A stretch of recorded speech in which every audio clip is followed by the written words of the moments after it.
So let me begin by wishing all a happy Memorial Day, celebrating and honoring those who sacrificed the greatest sacrifice of their life in war for us to be able to have the freedoms and the joy that we have today. I hope that you all had a wonderful weekend and were able to celebrate the mask mandate removal and spend some time with loved ones and really enjoy. And I know that as June arrives, it is hard to believe that summer is here, but it's certainly, the weather has been kind to us, and certainly I'm looking forward to all of those great things. So great news, we have surpassed 50% of Americans who have been fully vaccinated. The mandate removal of the mask that I talked about in reference to no longer having to wear a mask outside and some of the other restrictions that have been alleviated is indeed only for those individuals who have been fully vaccinated. So great news, vaccine is still available if you haven't been vaccinated. We still are offering our vaccine at Mullica Hill and Vineland. I would encourage you to go check our websites because we are pivoting to be able to meet all the demands in the community, whether it be schools or local businesses.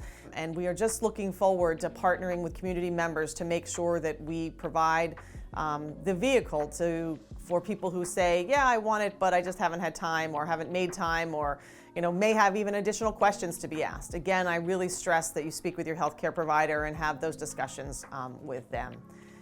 I also love to tell you stories about our outstanding staff, both physicians and clinicians, as well as just the team at Inspira.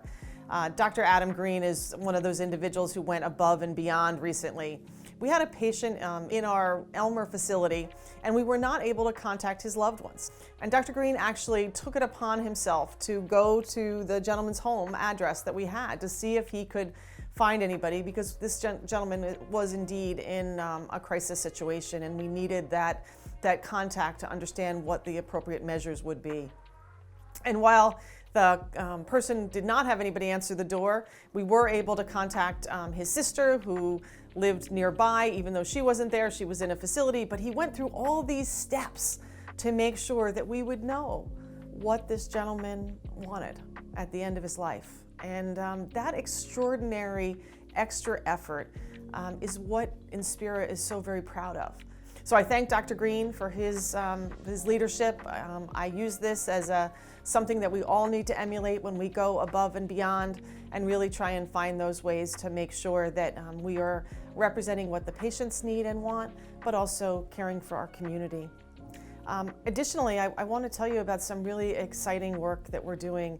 June is Alzheimer's Awareness Month, and as we begin to think about the challenges that face so many Americans and so many of our own loved ones that have dementia and have Alzheimer's, we start to think about how we make sure that we are leveraging the use of our neurologists and our experts within our community. Dr. Wanshu D is one of those people who has brought to us latest technology, Cerebell, which actually helps us identify a person who may be having a seizure and do a consistent EEG. This tells us whether or not they need to be transferred to a higher level of care, or whether or not we can actually manage them here in one of our facilities, either Mullica Hill or in Vineland. And this gives us the chance to really do what we've been committed to, which is community health. Making sure that all those things that can be done in your community hospital are done in community hospital, using the expertise of our own physicians here. And then if indeed you need that higher level of tertiary care, we have that relationship with one of our affiliated hospitals to be able to get you there seamlessly, and then most importantly, to get you home for whatever rehabilitation you may need, or most importantly, home care services. So I want to thank Dr. D for bringing us this technology and allowing us to make this available to you, and most importantly, to continue to walk with you as loved ones have the diagnosis of Alzheimer's or dementia, and think about how best to serve you. Until we meet again, be well and stay safe.